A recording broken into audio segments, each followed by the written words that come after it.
Welcome back to Cityline. With me is somebody who is beloved in our city of Tacoma and also in Pierce County. I'm talking about the president and CEO of the United Way of Pierce County. Welcome back to Cityline, Donna Ponapito. How are you? I am doing great. How are you doing? I am hanging in there, and it's been a while since we chatted. And usually I catch up on all of the comings and goings of you, but I just had a chance to chat with you on Straight Talk. So it was so wonderful to see you. Let's talk about how has the pandemic changed the way that the United Way is doing business right now? Well, first of all, as you know, our United Way has this big goal to lift 15,000 households out of poverty by 2028, and with a real focus on, bringing communities together to end poverty, one family at a time. And that hasn't changed. It hasn't changed. And in fact, we're probably even more committed. And I think the biggest way that we have shifted and how the pandemic has impacted us is, one, our resolve to that commitment. But secondly, we're an organization that's about being in and with community. And we've had to make everything virtual.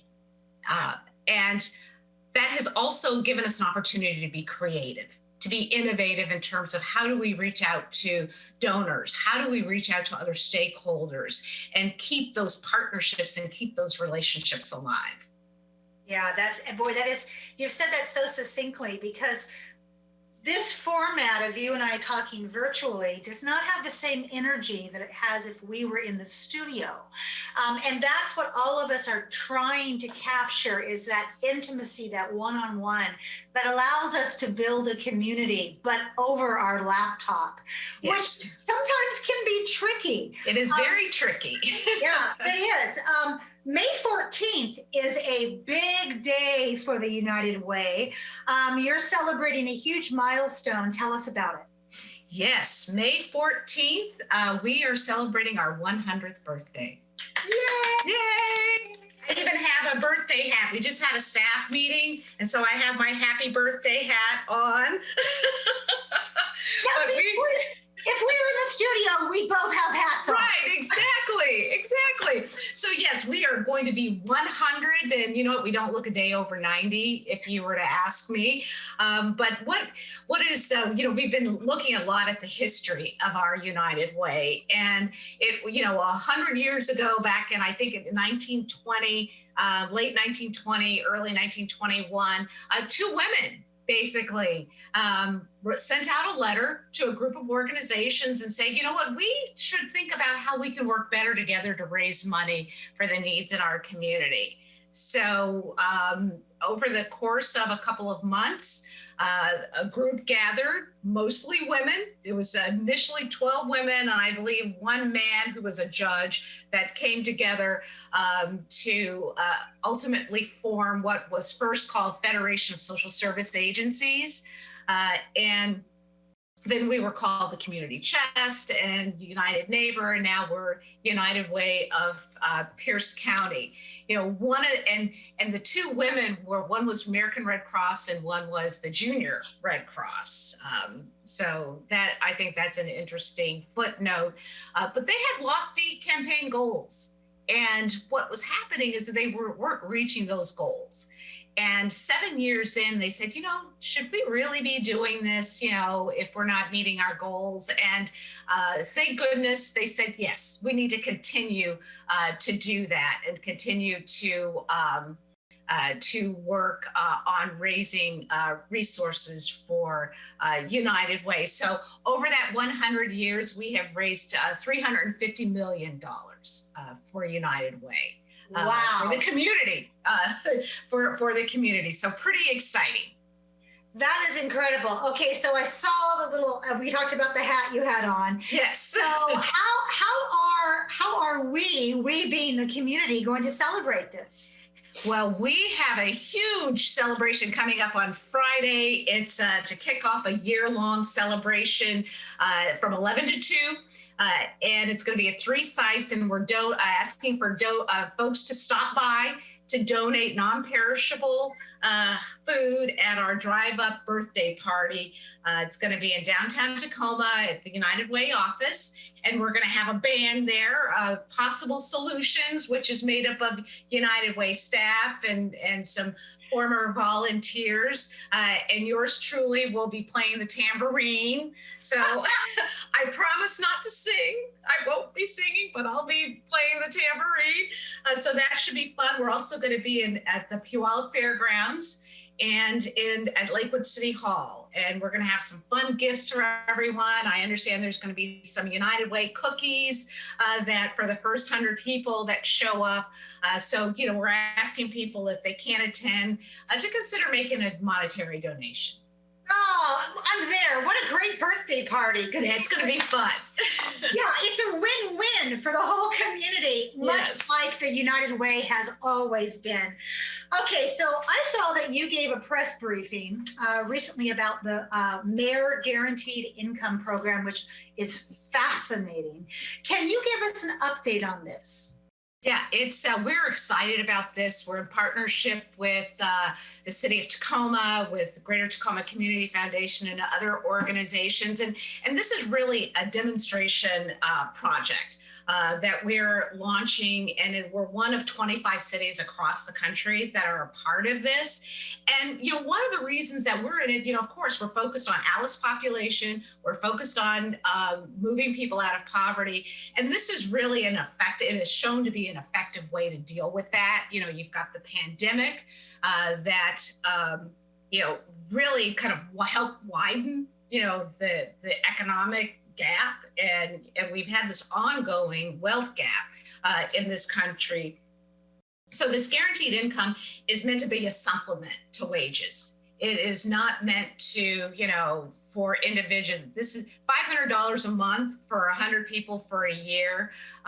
What we hope to do is to learn a lot from that, to be able to tell stories about and put a face to poverty, that it isn't a personal failure, but that poverty in many ways is a systems failure. How are we looking at the disparities, that are out there? We want to target, focus on BIPOC communities, not, it won't be, the entire 100 may not be BIPOC, but we want to put a focus on that because we know when you look at the Alice numbers, Alice is predominantly BIPOC. Mm-hmm. And so what we're doing now is we're working with Mayor's Guaranteed Income out of Stockton. We're working with the University of Pennsylvania, and will soon be, they will be doing the randomization to pick the 100 individuals. We'll have a control group, and we'll begin the work of figuring out, who's going to be a part of this demonstration. Also looking at benefits analysis, are people going to be impacted? If they're getting childcare subsidies, if they're getting other things, is that going to be an impact? So look for it to launch in the summer of 2021, and we will just keep the community posted. Oh, absolutely. I'm already thinking of questions I'm going to have for you in a couple of months about this. Yeah. And, the other thing real quickly is that this is private funding. There's been some issues and concerns. Who's funding this? Jack Dorsey, the head of Twitter, is, putting $500,000 in. We're receiving $500,000 to do this, and MGI is putting in another $100,000. So this will be done with private dollars. I love that. Donna, I am so struck with the irony of what those women and that one man who started this, the issues they were grappling with are the same issues you're grappling with. They would have just finished the pandemic of 1918 and still be coming out of, the Spanish flu and all that did to our society. Yeah. So we do have a little bit of a blueprint, but the Mayor Guaranteed Income Program, I cannot wait to hear from you how this is working and where we go after it. Have you set a date for your Poverty to Possibilities Summit yet? Yes, we have, November 9th. Mark your calendars, and we're going to do it virtually. We had such success with it virtually this last year. We have our keynote speaker, Heather McGee, who is the author of The Sum of Us, and it really focuses on, this whole issue of poverty. If we're going to tackle the issues of poverty, or we have to, I should say, figure out ways to do it together because it impacts all of us. And Heather McGee is getting a lot of national recognition these days. She's an economist, focuses a lot on public policy. So it should be a great presentation. It really ties into the theme of what we've been trying to do from year to year with the Poverty to Possibilities, which is to bring people together to have a conversation about what can we be doing to bridge the gap. What can we be doing to look at how to be more equitable? And this whole idea of community resilience and build on that from the previous year's summit. Yeah, I mean, it just, when Donna, you speak so eloquently and so generously and so warmth about when it comes to poverty. And you have taught me that poverty is just not monetary. It's so much more than that. You and I both love Brian Stevens from Just Mercy when he says, the opposite of poverty is not wealth. The opposite of poverty is justice. Yes. Mm-hmm. So we're talking about justice solutions to lift people out of that umbrella of poverty that covers poverty of the spirit as well. Absolutely. Yeah. How can our viewers help you with this important work that you are doing for our community? Well, come out on Friday to one of the 3 locations to donate non-perishable goods that are going to be going out to food organizations in the community. Volunteer. You can go on our website and find opportunities to volunteer. And then, you know what?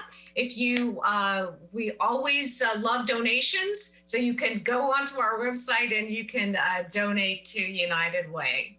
I love that. Donna, thank you so very much for taking time out of the birthday celebration, but also planning all of the beautiful connective programs that the United Way is known for, that keeps us grounded and it keeps us loving this community and thriving. So I say thank you so much, my dear, for being here.